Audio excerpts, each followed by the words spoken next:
Hello everyone, quanta রোবোটিক্সের নতুন ভিডিওতে সবাইকে স্বাগতম। আমি সঞ্জিত। আজকে কথা বলবো টেসলা কয়েল নিয়ে। তো কি এই টেসলা কয়েল? আজকে থেকে প্রায় অনেক বছর আগে, এটা হলো 1891 সালে নিকোলা টেসলা নামে একজন সায়েন্টিস্ট চিন্তা করলো যে কিভাবে করে ওয়্যারলেসলি এনার্জি ট্রান্সফার করা যায়।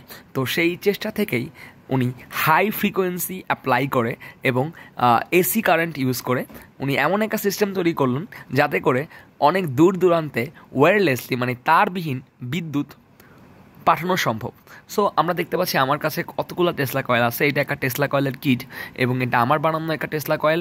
সো এখানে অনেকগুলো কয়েলের পাক থাকে, প্রাইমারি সেকেন্ডারি কয়েল থাকে। তারপর দেখেন এই আরেকটা কয়েল। সো এটা আমাদের ফাইনালটা। অনেকগুলো বানানোর পর এটা 3D প্রিন্টার ছিল। সো অনেকগুলো বানানোর পর আমরা ফাইনালি একটা মডেল দাঁড় করাইছি। এগুলোও কাজ করে কিন্তু এটা একটু বেশি এফিশিয়েন্ট। সো দেখেন এটা আমরা একটু দেখবো এটার কাজই এটা কীভাবে করে ওয়্যারলেসলি এনার্জি ট্রান্সফার করে। সো দেখেন আমার হাতে একটা বাল্ব আছে। এই বাল্বটা দেখেন আমি যখন ওর সামনে আনতেছি তখন বাল্বটা জ্বলতেছে, দূরে নিয়ে গেলে কিন্তু বাল্বটা অফ হয়ে যাচ্ছে, কাছে নিলে জ্বলতেছে। এবং এইটার মাথার মধ্যে দেখেন একটা স্পার্ক কাজ করতেছে এবং এই স্পার্কটা কিন্তু কি বলেন তো এইখানে এনার্জিটা ট্রান্সফার করতেছে এবং এখানে একটা হাই ফ্রিকোয়েন্সি কাজ করতেছে এবং এই হাই ফ্রিকোয়েন্সিটা জেনারেট করতেছে এখানে যে একটা দেখতে পাচ্ছেন, এখানে একটা ট্রানজিস্টর দেখতে পাচ্ছেন, সেইটা একটা হাই ফ্রিকোয়েন্সি ক্রিয়েট করতেছে, মানে উচ্চ কম্পাঙ্ক বিশিষ্ট তড়িৎ প্রবাহ ক্রিয়েট করতেছে। এবং সেইটা আমাদের এই যে মোটা তারের মাধ্যমে একটা কয়েলে যাচ্ছে এবং ভিতরে আমাদের একটা সেকেন্ডারি কয়েল আছে। দেখেন এটাকে সেকেন্ডারি কয়েল বলে।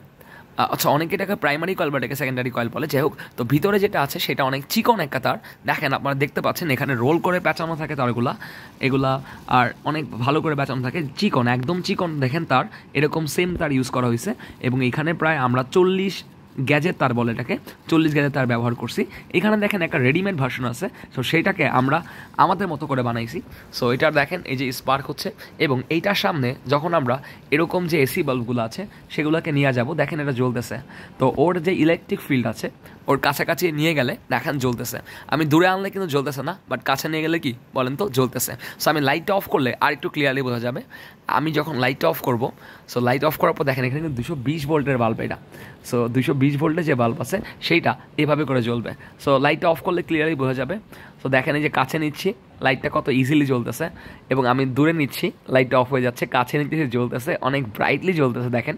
সো খুব মজা লাগতেছে যে কোনো রকমের কোনো কারেন্টের কানেকশন ছাড়া ওয়্যারলেসলি একদম তারবিহীনভাবে বিদ্যুৎ চারদিকে প্রবাহিত হচ্ছে। একটা তড়িৎ ক্ষেত্র তৈরি হয়েছে এবং সেই ক্ষেত্র থেকে তড়িৎ প্রবাহিত হচ্ছে চারদিকে উইদাউট এনিওয়্যার, মানে যে কোনো রকমের তার ছাড়া কারেন্ট ফ্লো হচ্ছে। দেখতে পাচ্ছেন? তো এটা আমরা কীভাবে করলাম? আমাদের দরকার পড়ছে একটা হাই ভোল্টেজ জেনারেটর। এটার মধ্যে এটা আমাদের ডিসি স্টেপ আপ অথবা বলে এটাকে বুস্ট কনভার্টার। সো এইখানে আমরা একটা লো ভোল্টেজ দিচ্ছি, এই পাশে সেটা হলো 12 ভোল্ট এবং এইখান দিয়ে প্রায় আমরা 70 থেকে 80 ভোল্ট পাচ্ছি ডিসি ভোল্টেজ।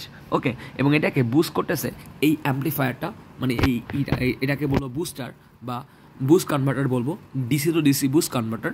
এবং সেইখান থেকে আমাদের কারেন্ট যাচ্ছে কোথায়? সেটা যাচ্ছে আমাদের ট্রানজিস্টরে। এবং ট্রানজিস্টরে দেখতে পাচ্ছেন 3টা পা, সাথে আমরা অনেক হাই কোয়ালিটির হিট সিঙ্ক ব্যবহার করছি। এটা কিন্তু অনেক গরম হয়, আমি দেখাতে পারতেছি না এত গরম। সো এরপর আমরা একটা নর্মাল যে সিঙ্গেল যে তার আছে সেটাকে আমরা যখন 3টা প্যাচ দিছি, 3টা রাউন্ড দিছি, 3টা রাউন্ড দেওয়ার পর দেখেন এইটা কিন্তু 3D প্রিন্টেড। তো 3D প্রিন্ট করে আমরা একটা বেস বানাইছি এবং এইটা হলো একটা কাচের টিউবলাইট এবং এই টিউবলাইটটাকে কেটে আমরা এর উপরে আবার আরেকটা 3D প্রিন্ট করছি এবং এর মাঝখানে কিন্তু আমরা অসংখ্য প্যাচ দিয়েছি। এরকম চিকন চিকন কয়েল আছে, দেখেন যে আমার হাতের মধ্যে দেখেন মানুষের চুলের চেয়েও চিকন বা চুলের কাছাকাছি চিকন কতগুলো কয়েল দিয়ে আমরা প্যাচ দিয়েছি, ঠিক আছে। এবং এই কয়েলটা প্রায় 40 গেজ। তো এই দেখেন এইখানে এই যে স্পার্ক দেখেন, এই যে এখানে আপনারা দেখতে পাচ্ছেন স্পার্কটা দেখেন জ্বলতেছে।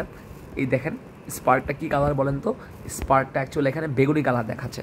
সো এর সামনে যখন আমরা এই যে ধরেন আমার কাছে এলইডি বাল্ব আছে, এই দেখেন এগুলোর মধ্যে কোনো কানেকশন নাই, এই যে পটের মধ্যে জাস্ট আমি এলইডি বাল্ব রাখি। তো সেগুলো যখন আমি ওর কাছে নিয়ে যাচ্ছি দেখেন এগুলো জ্বলতেছে।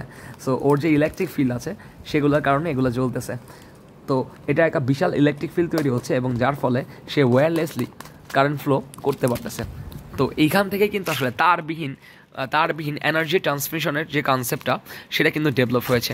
এবং এই এত বছর আগে এত স্মার্ট একটা চিন্তা করা, এটা কিন্তু অনেক কঠিন একটা কাজ ছিল। দেখেন এই যে আমি যে এই যে একটা পট, এই পটটার মধ্যে কিন্তু একটা সিঙ্গেল বাল্বেরও কিন্তু কোনো কানেকশন নাই, অনেকগুলো এলইডি র্যান্ডমলি রাখা আছে। তো সামনে যখন আমি নিচ্ছি, দেখেন ওর যে ইলেকট্রিক ফিল্ড, সেই ইলেকট্রিক ফিল্ডের জন্য এগুলো সব জ্বলতেছে। ওকে, এই গেল একটা। এবার দেখেন এই যে ছোটো বাল্বগুলো আছে, এটা আমি ওর কাছে নিয়ে দেখেন জ্বলতেছে, দূরে নিলে অফ হয়ে যাচ্ছে। মানে একটা ইলেকট্রিক ফিল্ড তৈরি হচ্ছে এবং সেই ফিল্ডের কাছাকাছি যখন কিছু নিয়ে যাচ্ছি তখনই কিন্তু সেটা জ্বলতেছে। সো লাইটটা অফ করলে সেটা কিন্তু আমরা দেখতে পাবো। এবং আমাদের যে সেকেন্ডারি কয়েলটা, সেই সেকেন্ডারি কয়েলটা আমাদের প্রায় সব মিলায় 1850টা টার্ন আছে, মানে 1850টা প্যাচ আছে। এতগুলা প্যাচ বানানো খুবই ইম্পসিবল ছিল, তারপর আমরা করেছি আমাদের ভিউয়ারদের জন্য, এবং এটা একটা এক্সপেরিমেন্টও ছিল। সো দেখেন এই একটা কয়েল ফার্স্টে বানাইছি এবং এটার তারের গ্যাস ছিল একটু বেশি। তারপরে আরেকটা কয়েল বানাইছি, এটা তারের গ্যাস ছিল আরেকটু কম। এটা ছিল আমার কত গ্যাস ছিল, এটা ছিল 30 গ্যাস, এটা ছিল সম্ভবত 34 গ্যাস। এবং তারপর লাস্টে আমরা আরও চিকন তার ব্যবহার করছি এবং এর উপরে কিন্তু আমরা একটা থার্মাল টেপ লাগাই দিয়েছি যাতে করে এটা নষ্ট না হয়, কারণ এটা খুব ইজিলি নষ্ট হয়ে যায়। আর ভিতরটা আমরা একটা কুপরিবাহী পদার্থ ব্যবহার করছি, যেমন কাঁচ ব্যবহার করছি আমরা। এবং সাইডের মধ্যে আমরা 3টা তার ইউজ করছি অ্যাজ এ প্রাইমারি যেটা আছে, এটার মধ্যে আমরা তিনটা প্যাচ ইউজ করছি, অনলি 3টা। দেখেন এটা শেপটা দেখছেন কীভাবে, কারণ এটার এফিসিয়েন্সি বাড়ানোর জন্য এটাই করা লাগতো আমাদের। সো আমরা এবার লাইট অফ করে পুরা জিনিসটা একটু সৌন্দর্য উপভোগ করি। আমরা এটা ঘুরাবো, দেখবো এটা কেমন লাগে। সো দেখেন এটার আর্কটাও সম্ভবত দেখা যাচ্ছে। দেখেন এই যে আর্ক দেখতে পাচ্ছেন আপনারা, এটা কী কালারের আর্ক বলেন তো? এটা বেগুনি কালারের আর্ক। তো আমরা এইবার এটার সামনে যখন আমরা বাল্বগুলো রাখবো, দেখেন এই যে আর্কটা জ্বলে উঠলো, এই দেখেন অফ করেছিলাম মাঝখানে আমরা। তো দেখেন এই যে সামনে যখন আমি ঘুরাবো তখন কিন্তু এটা বিভিন্ন কালারে জ্বলবে। সো দেখেন এই যে বিভিন্ন কালার হচ্ছে। আমি কিন্তু জাস্ট আমার হাতে জাস্ট একটা এলইডির একটা পট আছে, দেখেন পটটা ঘোরাচ্ছি, এগুলো কিন্তু নিজের মতো জ্বলতেছে ব্লু কালার লাইটগুলো, without any connection. So wireless যে এনার্জি ট্রান্সমিশন সেটা কিন্তু আমরা দেখতে পাচ্ছি। মানে নিকোলা টেসলার এত স্মার্ট একটা ইনভেনশন ছিল এটা। সো এটা খুবই খুবই ইনোভেটিভ একটা ইনভেনশন ছিল এবং খুবই আশ্চর্য চমৎকার রকমের ইনভেনশন ছিল। এই প্রযুক্তি ইন ফিউচারে যদি চলে আসে, তখন কিন্তু আমরা পুরা দুনিয়াতে কোনো রকমের কোনো তার ছাড়া বিভিন্ন রকমের বিদ্যুৎ প্রবাহিত করতে পারবো, বিভিন্ন জায়গায় এক জায়গা থেকে আরেক জায়গায় ট্রান্সফার করতে পারবো।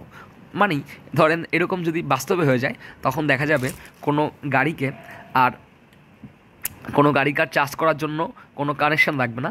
তো দূর থেকেই কিন্তু এনার্জি ট্রান্সফার করা পসিবল হবে, কোনো ফোনকে চার্জ করা লাগবে না, দূর থেকে এনার্জি ট্রান্সফার হবে। এটা একটা অদূর ভবিষ্যতের প্রযুক্তি, আমি জানি না এটা কবে বাস্তবায়ন হবে, হয়তো অন্য কোনো নিকোলা টেসলা হাত ধরে এটা বাস্তবায়ন হবে। সো আপনারা শিখতে থাকুন সায়েন্স এবং আমাদের চ্যানেলের সাথেই থাকুন, আমাদের চ্যানেলটি সাবস্ক্রাইব করুন। আর এরকম আরও অসংখ্য ভিডিও পেতে আমাদের চ্যানেলের বেল বাটনে ক্লিক করে রাখুন। ধন্যবাদ সবাইকে, ভালো থাকবেন। নতুন কোনো টপিক নিয়ে আবার কথা হবে নতুন কোনো ভিডিওতে।